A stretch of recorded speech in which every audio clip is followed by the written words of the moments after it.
places? Like, there are people in place as mayors or as whatever, but are they effective in their positions?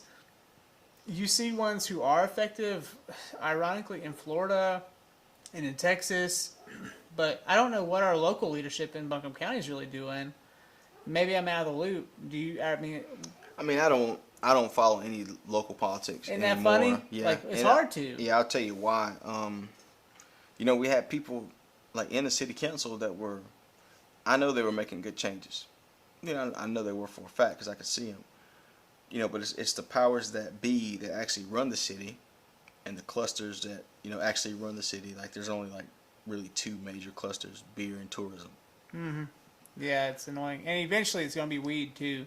Eventually, right? Yeah. So those folks, they ultimately have the control over what occurs in town, and when you realize, man, it's like that those are consumer based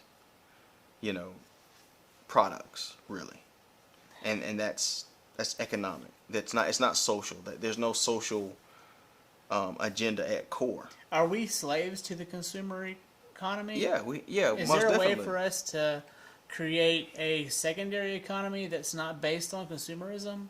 Yeah, I mean, I think they try, but as far as like crypto, I think they're trying to get into the point where you don't have to have any Well, even actual that's laced with greed, though. But bear with me here. Okay, It's peer to peer. true. You get what I'm saying? And It's like Venmo. it's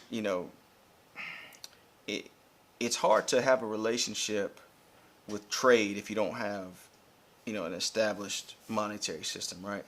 Like, technically our shirts should be worth $3 a piece, right?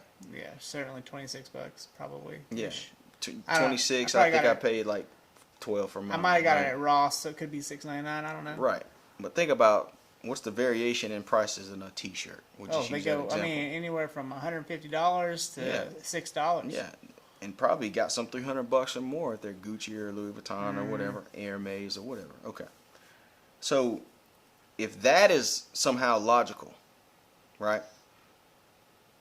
On any economic scale, right, that a name can cause something to be worth more. I know, right? Right?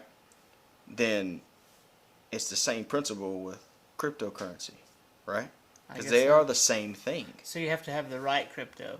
Yeah, but you have to have this crypto instead of that crypto, right? But it's really what it is it's a digital currency. They're both at their core, they're the same thing. But someone else has, pulled some levers, and some other people have agreed to say this one's worth more, right? Okay. Well, at some point, whichever one, is determined to be the one, the economy kind of resets. And I don't have to worry about a bank anymore. Yeah. Right?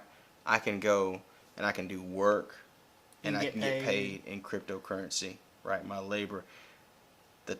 The system restarts, but it's without the point that we're on now. Without the middleman. Not only the middleman, is that everything is based on the mark that everyone says is worth X amount. Does that make sense? It does, but I feel like the marks are constantly variable. That's right. And no one right now knows where to go. And Elon pulls out of Bitcoin, and then Bitcoin goes here, and then Dogecoin goes up, and everybody's like, what the fuck's Dogecoin? You're right. But then think about this, though. Just like that game is played that way, right? To where some days you're up, some days you're down. Mm-hmm. What's the difference between that and the stock market? I mean, I don't play it. Like, I'm just like, I go on a cruise. I don't gamble. Oh yeah. You know I get what I it. mean? Like, I get it. Yeah. I get what you're saying, but I guess I eat my buffet and I chill. You chill. I don't throw the nickels. Yeah. You're in the game, but you don't play it. I guess. But think about it this way. Right now, the stock market will have a wild swing based upon speculation. Yeah, it's crazy. It doesn't make any sense. Doesn't make any sense, right? Mm-mm. Crypto does the same thing. Yeah. But what I'm telling you is that at least we're not even in any shape, form, or fashion in a position to play that game. Like, people have had generational wealth for hundreds of years. To play the stock market? To play not to play the stock market and win. But to just play and stay. Yeah. and but watch it go. You see what I'm saying? Cash and out. Actually be able to ride the waves. You know what I Yeah. mean? If you're a whale, it doesn't matter. Like you're Warren Buffett or you're whoever. You don't even have to be Warren Buffett. It doesn't matter. Some of these people or Zach. What's his name? Not Zach. What's the guy's name? Zuckerberg. Mm-hmm.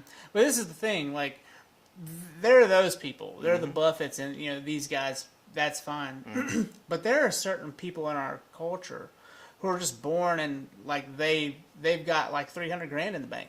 True. And they're just like they're 27. Yeah. And they're just rocking around. Yeah, that's chump change. To them, and so they're playing that stock the same way. They're treating money as a tool. That's right. Whereas I know guys like me and you, like both my parents are school teachers. Yeah. Okay. Yeah. Like $1,200 was a lot of money to me. Exactly. And yeah, it was that way for a long time. And then there's some kids out there that $120 is a lot of money. Is a lot of money to them, right? Yeah, and it's all in ones. But what I'm saying is though Doge or crypto or whatever, Lapa Opsa coin or whatever Shiba Inu, whatever the coin is. Yeah. Now they're giving those people an opportunity, right? Mm-hmm. To play that game that they will never, ever, ever, ever be able to play on the big end, right? So that's what I mean. Like there are economies on different scales. I had a friend of the family. She's like an accountant, certified, whatever, and she's out. She's not here. She's up north. And I contacted her because I wanted her to kind of help us figure some stuff out. And I was like, hey, I'd like to talk with you about our finances. I'd like to see if there's any way we can like invest and do some stuff. And I'd also like to talk with you about Bitcoin, because at the time it was just Bitcoin. Dogecoin didn't exist. Or if it did, I didn't know about it. And she sends me back a message and she's like, she didn't even acknowledge that I wanted her help. She was like, we don't do any business with anyone who wants to do business with Bitcoin, because Bitcoin is used to buy and sell drugs and other things. And I said to her back, I was like, that's funny. I always bought my weed with cash. Yeah, exactly. Nobody's accepting Bitcoin. If you're accepting Bitcoin for weed, first of all, you better have a. I wouldn't be. No, if you have enough weed to sell for a Bitcoin, I know, right? You're you better moving. Be Pablo Escobar's son or something. I know. But that proves my point. There are people that'll never be able to make that call. Yeah. Right? So perhaps, cryptocurrency, and I'm not trying to sell you on cryptocurrency. I'm just trying to get you to look at the principle and think perhaps there are other currencies and opportunities out there that are being offered to people. Are you actually accessing Bitcoin or Dogecoin right now? No. You're just kind of watching it? Yeah, kind of watching Same it. Oh, here. I mean, I have stock, but I'm not buying. Yeah. I'm not buying it like every day and watching it. But have you purchased it? Yeah. I purchased it and just haven't looked back at it much. Do you mind telling me how much you purchased? I mean, I think at the first go round was probably like $500 or something like that. And then the second go round was probably like another 15, so probably like a total of $2,000. And so is that worth a lot more now than it was? No, last time I checked, I actually lost money, but yeah, that's no different than any other stock. What I'm saying is that I understand the principle with cryptocurrency as far as the upside. Mm-hmm. You get what I'm saying? It's kind of like the upside is just there's no calculation, right? There's no cap there. Just a stock will go up, 400% over time, but not overnight. Where's the cash out with Bitcoin though? Is it hard to tell? Like, when do you know to go, okay? It's like any other stock. It's what your needs are. You know what I mean? Whatever your financial needs are. Or if your plan is to let it sit there for 6 months, pull it out, and then, You can only sell some of it, not all of it. Yeah, but at the same time, your tactic, right, or your strategy is really just based upon what you foresee this stock doing, right? And that's with anything in life, right? Yeah. How much effort you go at something equals the potential outcome, right?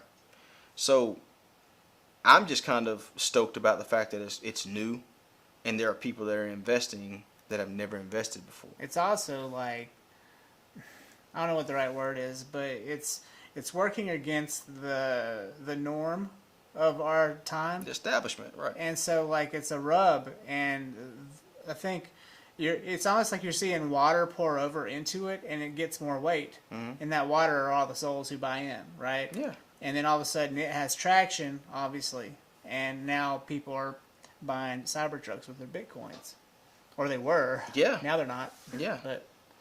But at the same time, it's like this. Nobody. Well, that's a huge statement, but I don't think that anyone expects to lose, right? Hope not. But, like but you do. if they do, at some point, the game plan is to win. Mm-hmm. Okay. Patience wins. Patience wins. And real smart guy told me a long time ago, was like, I don't have to win this game. I just have to be able to lose longer than everyone that's playing the game. Mm-hmm. I can lose every day. Like, you can win every day, right? Yeah. But if I'm here to the point where if I show up every day and I lose money, that means, first of all, my pockets are deeper, right? Yeah. Second of all, the day you lose, right, you're going to have a lot less experience than I am. Because you've lost already. Because I've lost so many times. Well, that's a funny tangent. And if you lose at a point where you can no longer lose, you're not going to play the game anymore. But I can. See, I have a wealth of loss growing up playing ball. Yeah. Like, my teams, we sucked. And we didn't have a choice but to suck because we were in a conference that was just like, we were just the runts in the conference, Right, you know? right. And the other schools had more ethnicity, had more size. Some of them had way more speed. It didn't matter. We just lost a lot. And it wasn't until we got to late middle school, high school, when our schools merged. You know, we had 3 schools merged, and all of a sudden the Startown boys were here, and then the Mountain View boys were here, and we had the Bannock guys. Sucked, but we still had them. And we were better. And we went, 6-5 or 7-4 or whatever, and we would have a playoff berth. We'd lose in the second round, and so we actually saw some wins in the end. But growing up was just like one smack in the face after another, and I feel like that was setting me up to work in the film industry. Yeah, exactly. Because right. I lost so much early on in the film industry. Right. Like, I was told no probably 1,000 times. And then we finally get to 2021, and I'm telling myself yes, and that's why I'm successful. No one else is giving me anything. Exactly. And so... You see? So think about that. You just applied your life kind of... Well, it actually did, apply that principle. Yeah. Right? Because now you're at the point where no matter who walks in wherever, technically, or whatever the game is, right? If I use that analogy, it's fine. You're fine because you've played the game so much. If you get beat at it, then you know that, like, oh, this is something super major. Like, there's something else for me to learn here. You know what I mean? Like, there's got to be, a huge lesson or a huge upside here, because I lost today and I'm good at this. So that's a dope way to look at it,